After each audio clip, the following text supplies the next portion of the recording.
अस्सलाम वालेकुम वरहमतुल्लाहि वबरकातुहू। दोस्तों आउं अली हसन अब्बासी आहियां। जेकॾहिं मुंहिंजो चैनल पहिरियों दफ़ो ॾिसी ॿुधी रहिया आहियो त बराए महिरबानी मुंहिंजे चैनल खे सब्सक्राइब कंदा, बेल आइकन खे क्लिक कंदा ऐं जेकॾहिं मुंहिंजी ऑडियो पसंदि अचे त उनखे लाइक कंदा ऐं कमेंट बॉक्स में पंहिंजी राय खां आगाह कंदा। किताब जो नालो आहे लोक कहाणियूं, वॉल्यूम 2, बादशाहनि, वज़ीरनि ऐं सौदागरनि जूं ॻाल्हियूं। मुरतब डॉक्टर नबी बख्श ख़ान बलोच, छपाईंदड़ सिंधी अदबी बोर्ड, जामशोरो सिंध। छापो पंजूं, जनवरी 2014 ईस्वी। कहाणी आहे ॿी, शहज़ादी ऐं जादूअ जी मुंडी। हीअ ॻाल्हि उत्तर तालके मीरपुर माथेले मां मोहम्मद आलम शोर ख़ानपुरीअ खां मिली। हिकिड़ो बादशाह जंहिंखे औलाद थींदो ई कोन हो, नेठि हिकिड़े ॾींहुं वेस बदिलाए कारा कपिड़ा पाए शहर जे ॿाहिरां रस्ते ते ऊंधी मंझी विझी सुम्ही रहियो। रस्ते तां कई माण्हू पिए आया विया ऐं हिन खां पिए हाल अहिवाल पुछियाऊं, पर हिन कंहिंसां बि पंहिंजे दिलि जो हाल न कयो। थोरनि घणनि ॾींहंनि खां पोइ हिकु भेरे जॾहिं राति थी ऐं लोक लका सुम्ही रहियो, तॾहिं वटसि हिकिड़ो देव आयो, जंहिंखांसि पुछियो त ए आदम जा बछड़ा, एतिरनि ॾींहंनि खां हिननि हालनि में तूं हिते कीअं वेठो आहीं? बादशाह हिन सां समूरी हक़ीक़त बयानु कई। देव चयसि त हीअ लठ अथई ऐं उथी हिन ॿेर जे वण में हण, पोइ जेकॾहिं ॿेर किरियो त पुटु मिलंदुई, पर जे पन किरियो त धीउ ॼमंदई। पर यादि रख त जे धीउ ॼाएई त उन जो लिखियो अथई घोड़े सां, ऐं हीअ मुंडी अथई, जा धीउ खे चीच में पाराए छॾिज, जो हूअ जिते बि मुंडीअ खे चवंदी त खेसि उॾाए उते वञी छॾींदी। देव एतिरो चई बादशाह खे लठ ऐं मुंडी ॾेई ग़ाइबु थी वियो। बादशाह जीअं उहा लठ वण में हईं त धणीअ जी कुदरत सां फ़क़ति हिकु पन किरियो। बादशाह उहो खणी धोई वञी राणीअ खे खारायो। थोरनि ई ॾींहंनि में राणीअ खे पेटु थियो ऐं मुदत पूरी थियण ते खेसि धीउ ॼाई। बादशाह ॾाढा शादमाना ऐं शुकराना कया ऐं शहज़ादी अॼु नंढी सुभाणे वॾी नेठि अची जवान थी। हिकिड़े ॾींहुं बादशाह पंहिंजे वज़ीर खे चयो त तूं सफ़र जो सामान साण करे कंहिं न कंहिं बादशाहीअ में वञी शहज़ादीअ लाइ शहज़ादो ॻोल्हे संग करे अचु। पर मूंखे पुटु आहे कोन, सो शहज़ादो अहिड़ो हुजे जो हिते असां वटि रहे ऐं पसो पेश ही राज भाग संभाले। बादशाह जे हुकुम ते वज़ीर विलायतूं लताड़ींदो नेठि वञी हिकिड़ी बादशाहीअ में पहुतो। मॼाण उते जे शहज़ादे जी माउ हुई जादूगरनि, जंहिंखे शहज़ादीअ जी पैदाश घोड़े सां लिखी ऐं देव वारी मुंडीअ जी का अॻी ख़बर हुई। तंहिं उहा मुंडी हथु करण लाइ पुट खे को अहिड़ो जंतर सेखारे छॾियो जो पढ़ी हू हिकदमि घोड़े जे पोश में अची वेंदो हो। ख़ैर, वज़ीर शहज़ादीअ जी ॻाल्हि उते पकी करे मोटी आयो ऐं अची बादशाह सां समूरा अहवाल कयईं ऐं ॿुधायईंसि त शहज़ादो घोड़े जी पोशाक बि ढकींदो आहे। उहो ॿुधी बादशाह खे देव वारी ॻाल्हि दिलि सां लॻी आई। आख़िर शहज़ादीअ खे परणाए ॿिन्ही ज़ाल मुड़ुसनि खे पाण वटि जुदा जाइ जोड़ाए उन में रहाए छॾियईं, जिते ॾींहुं राति बानियूं हथ ॿधियो हिन जी ख़िदमत में बीठियूं हूंदियूं हुयूं ऐं सभु खाधा पीता ऐं साज़ो सामान वेठे वेठे खेनि उते पिया मिलंदा हुआ। शादीअ खां पोइ बि शहज़ादीअ जो उहो ई दस्तूर रहियो त जॾहिं दिलि थींदी हुयसि तॾहिं घोड़े जो पोश ढके बीही रहंदो हो। शहज़ादे जी माउ खे उन जी ॻाल्हि जो ॾाढो अरमान रहंदो हो ऐं धीउ जी क़िस्मत ते पेई दिलि ई दिलि में कुड़ंदी हुई। नेठि सही हिकिड़े ॾींहुं बानीअ खे चयईं त जॾहिं शहज़ादो राति जो पंहिंजी पोशाक लाहे रखे तॾहिं तूं वझ वठी चुपचाप उहा खणी केॾांहुं गुम करे छॾ। हिकिड़ी राति जॾहिं शहज़ादो ऐं शहज़ादी सुता पिया हुआ तॾहिं बानीअ वझ ॾिसी शहज़ादे जी उहा पोशाक चोराए किथे वञी साड़े छॾी। शहज़ादे खे जॾहिं ख़बर पई तॾहिं ॾाढो ॾुखु थियुसि ऐं अची डपु वरितुसि त हाणे माणस अलाए छा करे छॾींदी। आख़िर लाचार थी कमकार लाइ उहो अंदरि ॿाहिरि निकिरणु लॻो।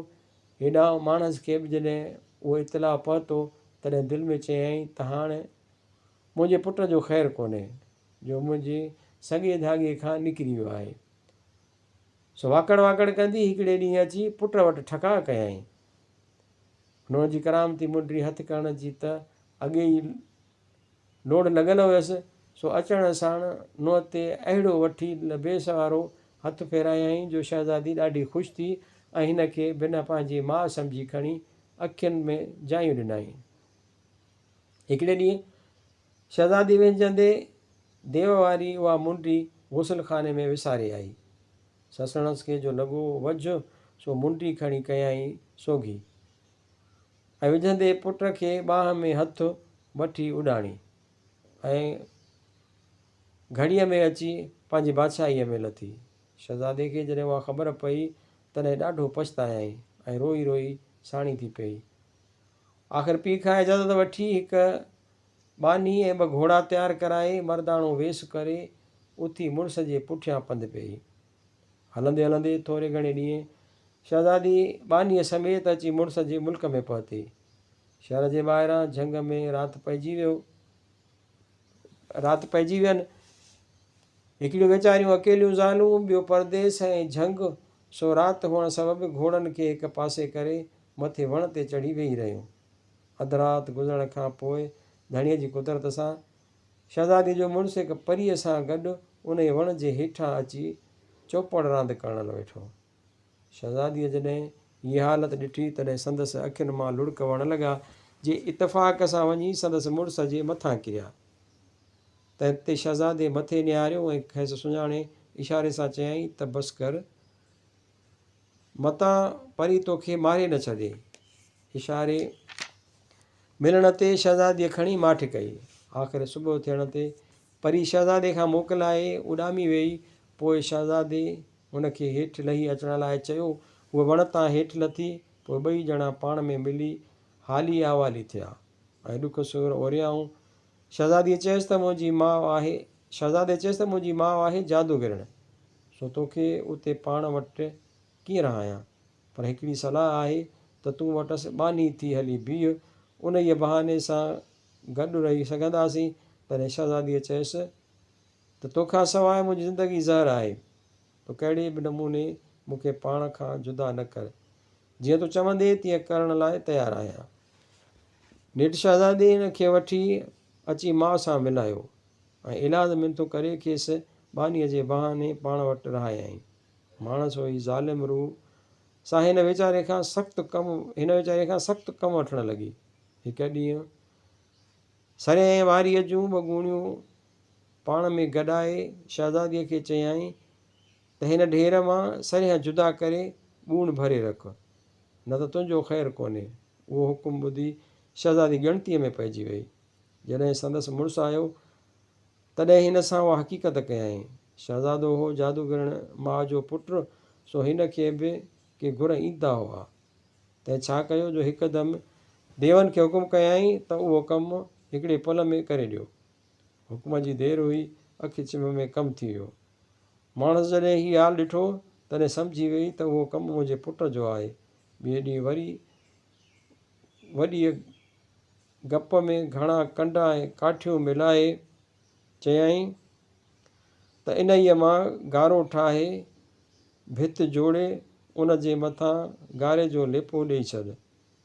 शहज़ादीअ उहा ॻाल्हि बि वञी मुड़ुस सां कई, जंहिं वरी बि देवनि खे हुकुम कयो, जन घड़ीअ में भित जोड़े लंबी ठाहे तयारु करे छॾी। जादूगिरयाणीअ जॾहिं इहो लकार ॾिठो तॾहिं पक थियसि त मुंहिंजो पुटु हुन बानीअ ते आशिक़ु आहे ऐं वरी बि केॾांहुं हलियो न वञे। वरी जादूअ जे ज़ोर ते खणी ॾिसे त हीअ बानी उहा साॻी शहज़ादी आहे जंहिंसां मुंहिंजे पुट जी शादी थियल आहे। हिकारी ॻणतीअ में पइजी वई त हाणे मुंहिंजे पुट जो ख़ैरु कोन्हे। उहा शहज़ादी कॾहिं न कॾहिं मुंहिंजे पुट खे ज़रूरु वठी वेंदी, तंहिं करे खेसि छो न अटकल सां माराए छॾिजे। आख़िर ख़्यालु करे हिकिड़े ॾींहुं चिठी लिखी ॾिनाईंसि ऐं चयाईंसि त मुंहिंजी भेण वटि खणी वञ। शहज़ादी उहा चिठी खणी हली त वाट ते संदसि मुड़ुसु मिलियुसि, जंहिंसां उहो हाल कयाईं।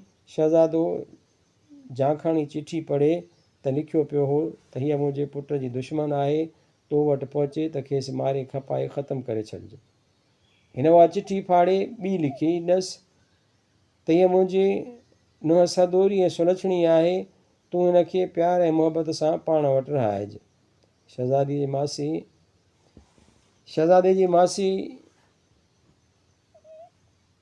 कन खां कुरी, अखि खां काणी, हथ खां टुंडी ऐं टंग खां मंडी हुई।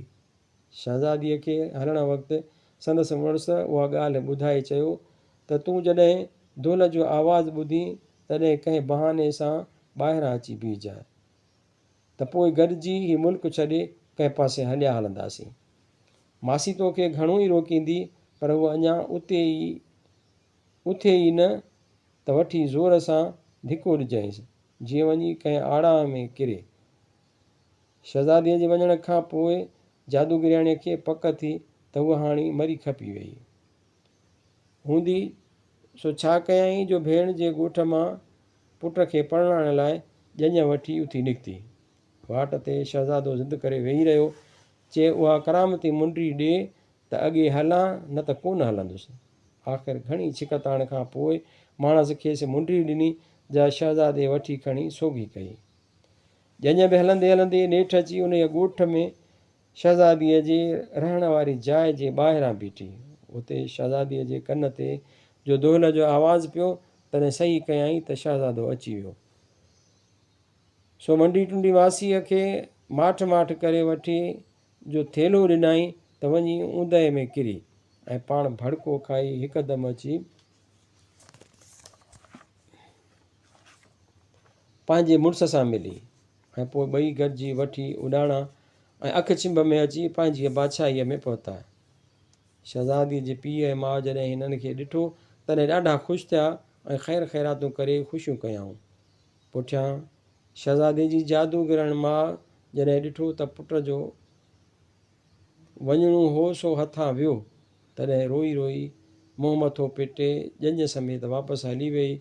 होॾां शहज़ादो ऐं शहज़ादी पाण में हमेशह लाइ गॾु गुज़ारण लॻा ऐं सॼी उमिरि ॾाढी मज़े में गुज़ारियाऊं। जहिड़ो मेलो उन्हनि जो थियो, तहिड़ो शल जग जहान जो थिए। आमीन।